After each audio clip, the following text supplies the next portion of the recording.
Alrighty, let's get going. I'm actually really excited about this. I think this Esco Pizza is gonna be a great idea. So when it comes to, so what I'm gonna work on this week is a whole comprehensive plan that will have a lot of the details. When it comes to like the social media page and the website, we do need to post something just saying, hey, we're closed for renovations.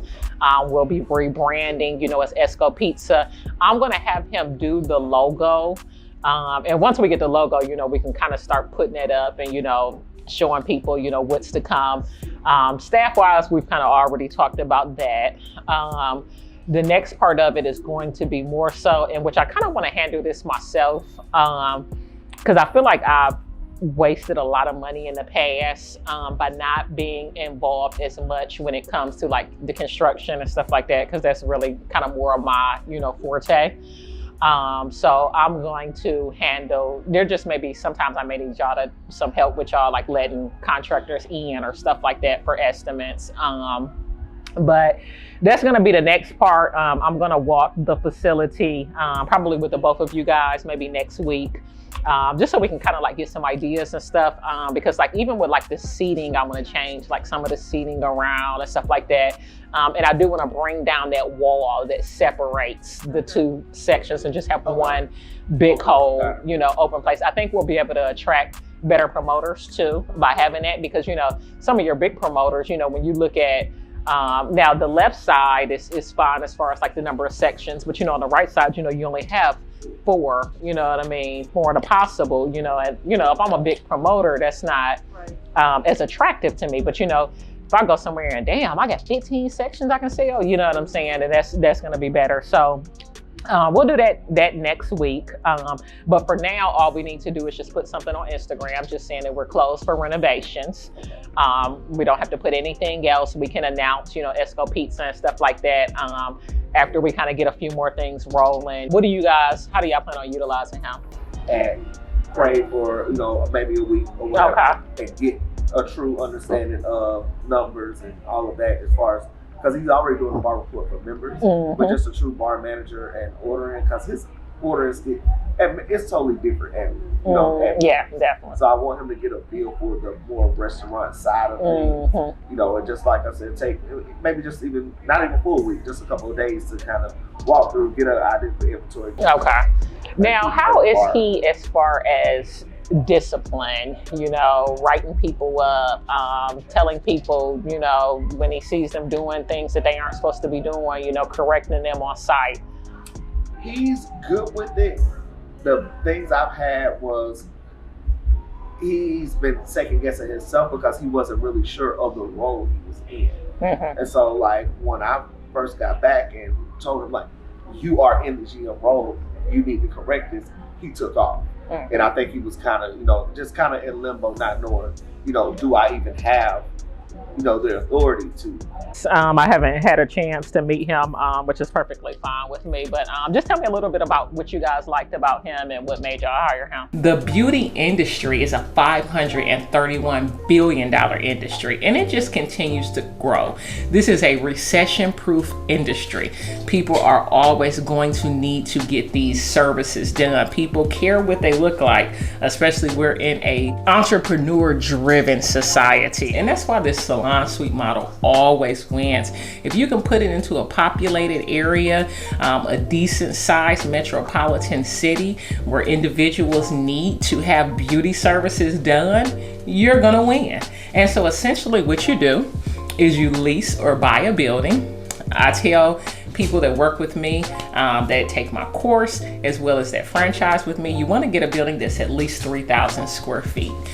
So for this to be profitable for you, you need to at least have about 17, 18 suites that you're working with, okay? He actually was one of my managers. Oh, okay.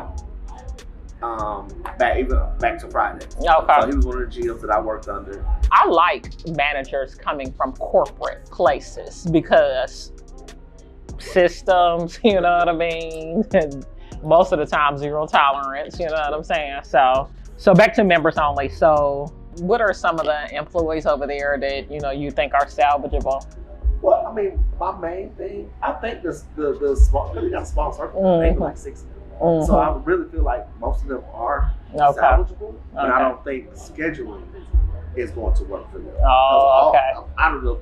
Out of the 6, 4 of them are full-time nurses. Oh, okay. And they just come to members because it was after hours. Yeah. I mean, Friday and Saturday. And it just worked for them. So putting them somewhere else, I think is going to be more of a challenge. Because and with Esco Pizza, we are going to do after hours as well, you know, so, you know, can kind of maybe let them know that, you know what I mean, and kind of, you know, even if they just do one day a week somewhere, you know, or whatever, especially if they were good, you know, staff members. If there are people, of course, that we want to keep, I would just basically let them work at whatever location they want to, you know what I mean? Because all of them need, you know, servers and bartenders, you know what I mean? And especially if we got people that's been with us for several months, that are already trained in the company and everything. So I think definitely would do good at it. Okay, so that's pretty much that. Like I said, one day next week, we'll all 3 go over there and see, you know. Are you gonna have someone that, like an architect or whatever, come in? Yes, I'll kind of look at the plans and see what, you know, if we can still utilize those, but I know we're gonna need those, you know, pizza ovens in there. And so, we'll have to see. I mean, the plans were done for the hood, which is really the most important thing. You can really put whatever equipment, you know, you want up under the hood, you know what I mean? So, but there may need to be some different things electric wise, you know? So, I'll take a look at them, you know, and see. But yeah, it's definitely going to be professionally done. Cause see, like with Crave, you know, we did more of the tables and stuff. And that's honestly what you more so need, like in a restaurant, you know, you want some booths and stuff like that. But everybody is not coming in a large group, you know what I'm saying? So members only currently works the seating as a club, you know what I mean? So we'll have to change it around a little bit for the restaurant lounge vibe that we're gonna have with any and all people. So like, even if I was working somewhere in a company, if I see that it's a company that's like, they're investing in me and, you know what I'm saying? Like, you know, they're investing in my growth and, you know, helping to train me up and that's the better job I'm going to do. If I'm working somewhere and nobody gives a fuck about where I am and people aren't checking in and everybody's drinking and doing this, I'm probably going to do a half-ass job as well, you know? So let's just kind of keep that in mind with all of our staff.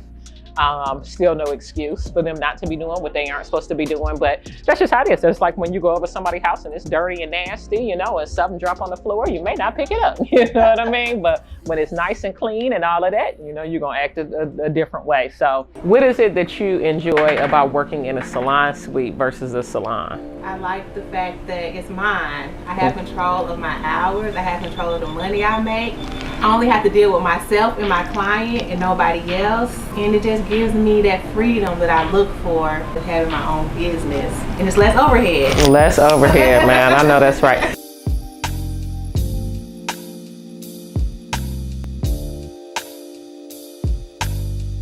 Process for bringing on new staff. So number one, let's make sure all offer letters are sent over to me. Of course, before they're sent out, they need to be approved by me. Once they have signed, they come to me, I sign it. I'll keep a copy of it. I'll send it to you so that you can keep a copy of it in your records as well. Then after that, they need to be brought on to our email system. You know, that's one of the things that we've been lacking. And see, like for me, when I know somebody is new in that position, anything I have to send to them, I email it. And like I said, I'm a really big emailer because I know a lot of times, you know, we're all busy and things can be missed, you know, with group me. And I like to, the things that I roll out, I like to put them in writing. That way people can go back to them or, you know, they can't say, oh, well, I didn't see that or whatever the case may be. So those are the main things when we're bringing on new staff, you know, offer letter, employee manual, email address, some type of sit down orientation, training, expectations, going over their report. I think those are kind of the main ones. But, you know, like for me, like my main focus, you know, is this spot, you know what I'm saying? Getting this spot, you know, back off the ground. I think the direct mail marketing will work. I think, you know, Lawrence hitting the pavement. So, you know, holding him true to some of the things, the ideas that he put in his manager's report that he wanted to do.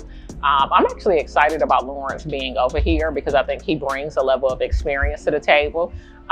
Lawrence is not a GM that wants to sit around bored with nobody in here, so he's going to try to do the things that he, knows and needs to happen, to bring business in. So definitely looking forward to that. I'm hoping that this can kind of be our last slow month and we kind of go into February where we need to be. I'm feeling good about downtown with Reggie being there. I think once we get those other 2 positions, filled in, I think, we'll be good, and then work on the outside. That outside is a big part of it. So I'm going to, personally be working, with the mayor and the city and the police, to work on that.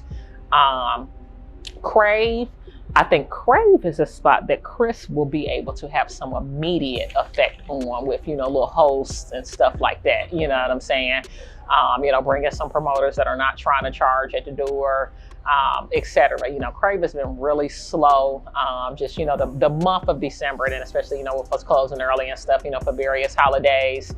But I know we can get it back up, so, and I think that, he can definitely help, with some of those things. I don't know what his relationships is like, with promoters and stuff like that, but I just think it's just refreshing to have just like a breath of fresh air in that position, somebody that's a little bit older, somebody that has promoted, for us and with us, he knows all of the locations, etc. So I'm hoping over the next, 2 to 4 weeks, we'll definitely be able to see, some changes and see some effects, in his role.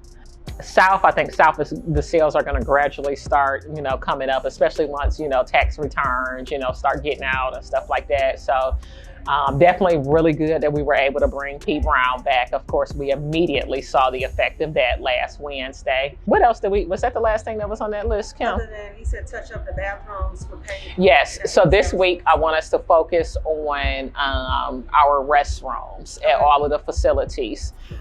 See if anything needs to be done, anything maintenance-wise, and then see if we need any touch-up paint in our facilities. I know Crave, of course, we know does, but those are the things that I want us to work on for the next couple of weeks. So maybe we could do like, just even like save on expenses, so now we're talking about 4 establishments instead of 5, because members they gonna have a renovation or whatever. We'll get all of that in a renovation. But so like maybe this week it could be like Crave and Esco Seafood, is the focus. Next week, Escobar Downtown and Esco South. Well, I'm definitely feeling better than I was feeling, I would say, like a couple months ago. I'm starting to see, some of the changes, that we're making. I think once this cold weather and everything get off, a lot of foot traffic, will come back. My main concern basically is with this spot right here. So people got to know the difference between a DJ, a host, and a promoter.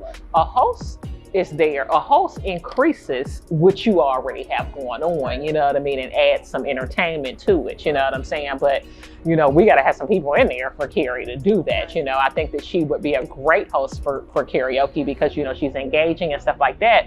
And then I think if we, give her, a flyer with her photo on it, let her know, hey, we're willing to do free champagne bottles, for birthday parties of this size or more, you know what I mean? Give her some things that she can kind of work with.